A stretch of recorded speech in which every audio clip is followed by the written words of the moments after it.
Hello दोस्तों, आज इस वीडियो में हम लोग इंडियन पॉलिटी का एक बहुत ही इंपॉर्टेंट क्वेश्चन डिस्कस करने वाले हैं जो कि 11 to 13 जेपीएससी में पूछा गया। क्वेश्चन है, discuss the administrative and financial relation between union and states in Indian federalism. भारतीय संघवाद में संघ तथा राज्यों के मध्य प्रशासनिक एवं वित्तीय संबंधों की विवेचना कीजिए।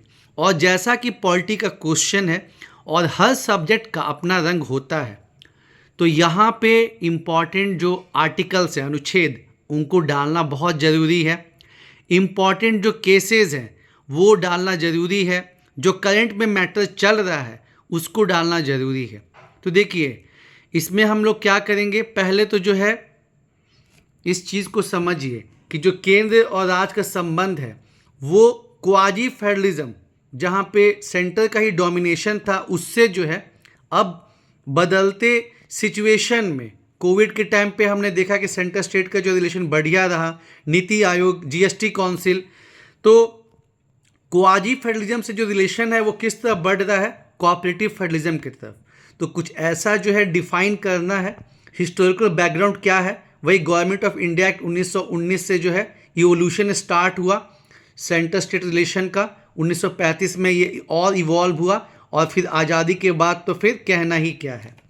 और जो केंद्र राज्य का संबंध है उसको हम इस तरह से जो है दिखा सकते हैं कि पार्ट 11 में जो है आपका लेजिस्लेटिव, विधायिका और कार्यपालिका, ठीक है, मतलब प्रशासनिक संबंध, लेजिस्लेटिव और एडमिनिस्ट्रेटिव। और जो पार्ट 12 में जो है वो फाइनेंशियल। क्वेश्चन यहाँ पूछा क्या है कि डिस्कस करना है एडमिनिस्ट्रेटिव और फाइनेंशियल, ठीक है। तो हम आपको जो है यहाँ पे स्ट्रक्चर मोटा मोटी समझा रहे हैं।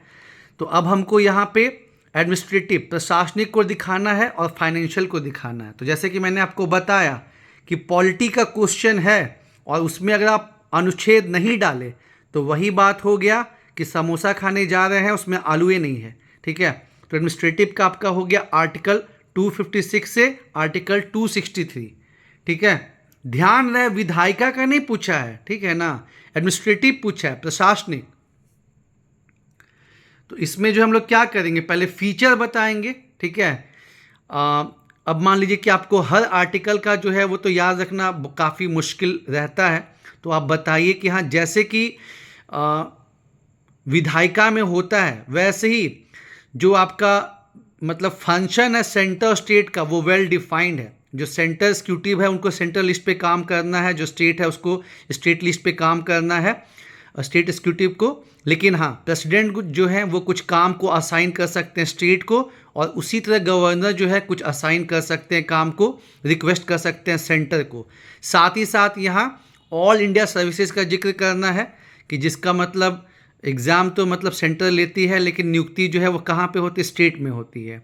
उसके बाद वैसे ही जो है कानून का जो है जुडिशरी का, उसका भी है आपको यहाँ पे जिक्र करना, फीचर्स में कुछ बता देना है। और एक दो आर्टिकल जो आपको ध्यान में हो, जैसे कि आर्टिकल 262 हो गया, इंटर स्टेट मतलब जो अंतर्राज्य विवाद होता है नदियों का, इंटर स्टेट रिवर डिस्प्यूट को सॉल्व करने के लिए आर्टिकल 262 में बताया गया है। उसके बाद जो है इंटर स्टेट काउंसिल का जिक्र आर्टिकल 263 में है। तो फीचर्स कुछ बता दिए। उसके बाद चैलेंजेस जो है वो क्या होता है, तो हम जानते ही हैं कि जो गवर्नर का जो पोस्ट है, राज्यपाल, वो बहुत विवादित चलता है, ठीक है। तो उसको जिक्र करना है। और करंट में जैसे कि वेस्ट बंगाल के गवर्नर को लेके प्रॉब्लम हो रही है, तमिलनाडु के, केरल के, उसका थोड़ा बहुत उससे करंट को जोड़ दीजिए। फिर इमरजेंसी में हम जानते ही हैं कि कैसे सेंटर जो है मतलब अपने मन से जो होता है ना, नियम को नहीं फॉलो करते हुए भी जो है आर्टिकल 356 प्रेसिडेंट रूल जो है वो लगाती है। और आपका जो इमरजेंसी का टाइम जो चलता है, चाहे वो नेशनल इमरजेंसी हो चाहे इधर प्रेसिडेंट रूल वाला, उस समय पार्लियामेंट जो है स्टेट लिस्ट पे भी कानून बना सकती है, ठीक है। उसके बाद appointment of central police forces, ये भी एक जो है विवाद का मुद्दा रहा है और कई स्टेट जो है उसको पसंद नहीं करते हैं, एनआईओ को जो है परमिशन नहीं देते हैं। तो ये चैलेंजेस को बताना है। और फिर वे फॉरवर्ड, आगे की राह, ठीक है। आप मतलब ऐसा भी कर सकते हैं कि पूरा लिख के और लास्ट में एक वे फॉरवर्ड करिए, लेकिन हमको ये बेहतरीन लगा क्योंकि देखिए यहाँ पे दो चीज़ पूछा गया है, एडमिनिस्ट्रेटिव प्रशासनिक, तो उसका चैलेंज बताएं और फिर उसका आगे की राह बताएं, और उसके बाद वित्तीय संबंध का बताएं, उसका फीचर, चैलेंज और उसका आगे की राह। तो इसमें जो सरकारिया कमीशन है, जो पूंछी कमीशन ने जो रिकमेंडेशन दिया है सेंटर स्टेट रिलेशनशिप पे, उसको मतलब इम्प्लीमेंट करना चाहिए। और सरकार ने तो सरकारिया कमीशन का मैक्सिमम जो है रिकमेंडेशन उसको मान भी लिया है। साथ ही साथ जहाँ तक प्रेसिडेंट रूल की बात है तो वहाँ पे एसआर बोमई का जो है मतलब उसके रिकमेंडेशन को एक्सेप्ट करना चाहिए। और नीति आयोग जो है ये कोऑपरेटिव फेडरलिज्म के रूप में उभर रहा है, बढ़िया काम हो रहा है, इसको आपको बताना है।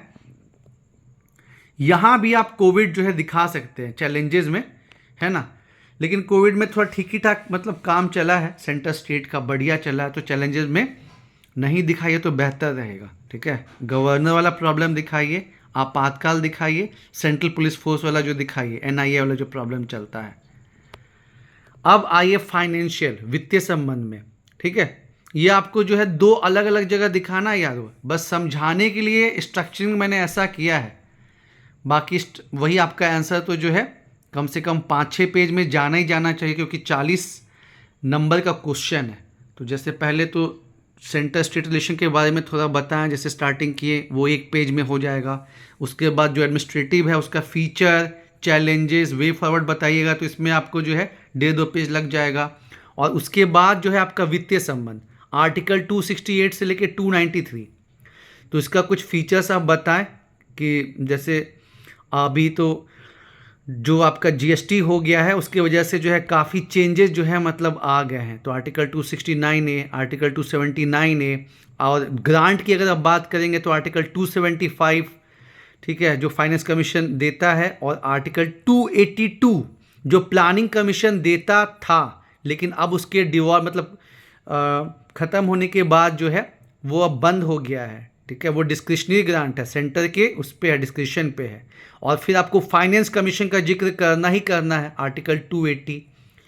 ठीक है, फीचर्स बता दिए। अब चैलेंजेस, तो देखिए क्या है कि जो सेस और सरचार्ज है, ठीक है, उसका जो रुपए है वो डिस्ट्रीब्यूट नहीं होता है, और गवर्नमेंट क्या कर रही है कि राज्य की सूची पे, जैसे एजुकेशन हुआ, हेल्थ हुआ, ठीक है ना, खैर एजुकेशन तो आपका कॉन्करेंट में आता है, लेकिन हेल्थ जो है वो राज्य की सूची में आता है, तो ऐसे सब्जेक्ट पे भी जो है वो सेस सरचार्ज लगा रही है और डिस्ट्रीब्यूट नहीं कर रही है, तो एक चैलेंज है।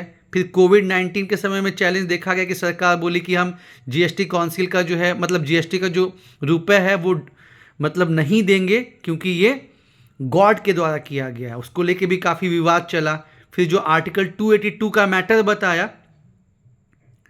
कि पहले जो है प्लानिंग कमीशन जब था तो उसके कहने पे सेंटर जो है ग्रांट देती थी, लेकिन अब जो है इसके थ्रू जो रुपए एलोकेशन होते हैं वो बंद हो गया ऑलमोस्ट। और जो चैलेंजेस है फिर वे फॉरवर्ड में बताइए कि ये हाई टाइम है कि आर्टिकल 271 में अमेंडमेंट किया जाए, ठीक है, ताकि जो सेस सरचार्ज का पैसा है वो भी सेंटर जो है वो स्टेट के साथ डिस्ट्रीब्यूट कर सके, है ना। उसके बाद आर्टिकल 293 जो कि बोरोइंग पावर है स्टेट का, और मतलब उसमें जैसे कि प्रोफेशनल टैक्स बस 2500 रुपये ही स्टेट लगा सकती है, तो उसको अमेंड करने का ज़रूरत है।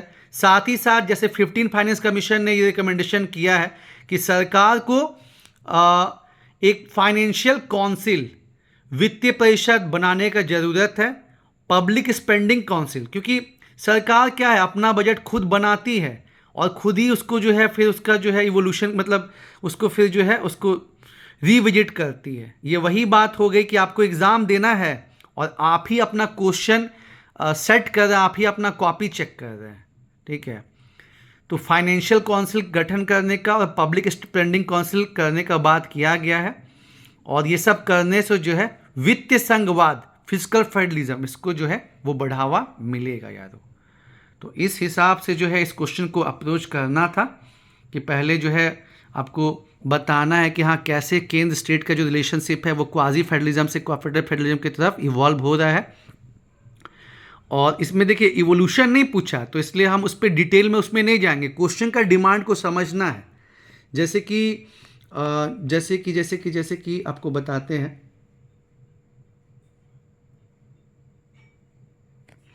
ये जो फाइनेंस कमीशन वाला क्वेश्चन है इसमें जैसे इवोल्यूशन पूछा है, ठीक है, रेलेवेंस पूछा है, लेकिन यहाँ पे ऐसा नहीं है, इसलिए हम लोग हिस्ट्री में ज़्यादा नहीं जाएंगे, ठीक है। क्वेश्चन को आपको ध्यान देना है कि क्वेश्चन का डिमांड क्या है, तो इसमें हम हल्का सा छू के बस निकल जाएंगे, और मेन डिटेलिंग हम लोग क्या करना है कि केंद्र राज्य संबंध क्या है ना, उसको पहले जो है फीचर्स को बताना है, कौन सी इंपॉर्टेंट आर्टिकल हैं।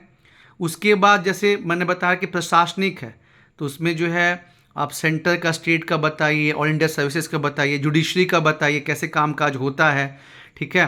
और वही बताया आपको कि प्रेसिडेंट साहब जो हैं वो कुछ सेंटर का काम जो है वो स्टेट को असाइन कर सकते हैं, गवर्नर साहब जो हैं वो सेंटर को कुछ काम के लिए रिक्वेस्ट कर सकते हैं। चैलेंजेस में गवर्नर का बताइए, उसको करंट से जोड़िए, जैसे मैंने बताया अभी केरल, तमिलनाडु, वेस्ट बंगाल में प्रॉब्लम चल रहा है। इमरजेंसी में जो है सेंटर डोमिनेट करती है, पार्लियामेंट डोमिनेट करती है, फिर मतलब appointment of central police forces, NIA, और वे फॉरवर्ड में क्या होना चाहिए, ठीक है ना। तो सरकारिया कमीशन, पुंछी कमीशन ने जो रिकमेंडेशन दिया है उसको इम्प्लीमेंट करना चाहिए। SR बोमई ने जो प्रेसिडेंट रूल पे कहा है वो इम्प्लीमेंट होना चाहिए, ठीक है।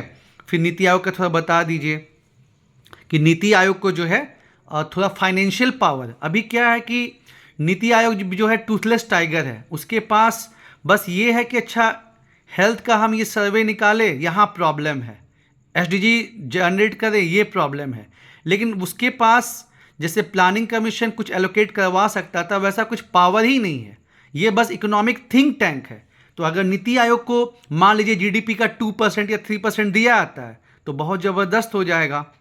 और फिर जैसे यहाँ पे वित्तीय संबंध क्या क्या है इंपॉर्टेंट, यहाँ पे आर्टिकल 268, 293 और उसमें के फीचर्स जो है बता दीजिए, क्योंकि देखिए सारा अनुच्छेद का जो है वो कंटेंट याद रखना इंपॉर्टेंट मतलब पॉसिबल नहीं है। तो जो जो आपको ध्यान में हो, आर्टिकल 269 है, आर्टिकल 279 है, article 275, article 280, article 282, article 292, article 293, 4-5 भी बता दिए कि क्या क्या फीचर्स में आता है, ठीक है। कैसे सेंटर और स्टेट के बीच में टैक्स रेवेन्यू का डिस्ट्रीब्यूशन के लिए क्या है आपका फाइनेंस कमीशन है, नॉन टैक्स रेवेन्यू, ठीक है, कुछ कुछ चीज़ें हैं वो कैसे डिस्ट्रीब्यूट होती हैं वो आपको बता देना है। उसके बाद यहाँ 15 फाइनेंस कमीशन का जिक्र कर दीजिए थोड़ा और अच्छा रहेगा। चैलेंजेस में जैसे कि बताया कि आर्टिकल 271 में सरचार्ज सेस वाला चीज़ है, और वो जो है सेंटर मतलब जो स्टेट के साथ शेयर नहीं करता, तो देखा गया है कि अभी जो है शेष चर्चा जो है वो काफ़ी ज़्यादा बढ़ गया है, और वो पैसा जो है वो रुपया जो है सेंटर अपने पास ही रखता है। तो ये चैलेंज, क्योंकि अभी आप देख ही रहे हैं कि जो सर्कमटेंसेज है कोविड के आने के बाद खासकर स्टेट का जो फिजिकल जो चीज़ है ना वो हिल गया है, जो उसका डेफिसिट है वो बढ़ गया है। और आर्टिकल 282 उसमें पहले जिस पैसा मिलता था अब नहीं मिल रहा है। आर्टिकल 293 भी जो है उसमें जो है बोरिंग पे लिमिट है स्टेट का, और फिर उसी को जो है अमेंडमेंट में बता दीजिए कि इसमें जो है आर्टिकल 271, 293 सब में सुधार होना चाहिए। पंचायती जो है मतलब लोकल सेल्फ गवर्नमेंट को जो है मोर पावर मिलना चाहिए। पब्लिक स्पेंडिंग काउंसिल जैसे 15 फाइनेंस कमीशन ने कहा है कि जो सेंटर है उसको अपने फाइनेंस पे कंट्रोल रखने के लिए, अपने स्पेंडिंग पे, सब्सिडीज़ पे कंट्रोल रखने के लिए फिजिकल काउंसिल और पब्लिक स्पेंडिंग काउंसिल का गठन करने का ज़रूरत है, और ये जो है वित्तीय संघवाद को जो है वो बढ़ावा देगा। तो इस हिसाब से दोस्तों लिखने से हमको लगता है कि बहुत ही अच्छा मार्क्स मिलेगा, जिसमें आप बेसिक्स भी बताए हैं, करंट को भी जोड़े हैं और सॉल्यूशन भी बताए हैं। इसका आप एक सॉल्यूशन भी लिख सकते हैं, लेकिन मेरे ख्याल से यहाँ पे 2 चीज़ पूछा है तो दोनों को अलग अलग डील करके दोनों को अलग अलग वे फॉरवर्ड बताना जो है वो काफ़ी सही रहेगा यार।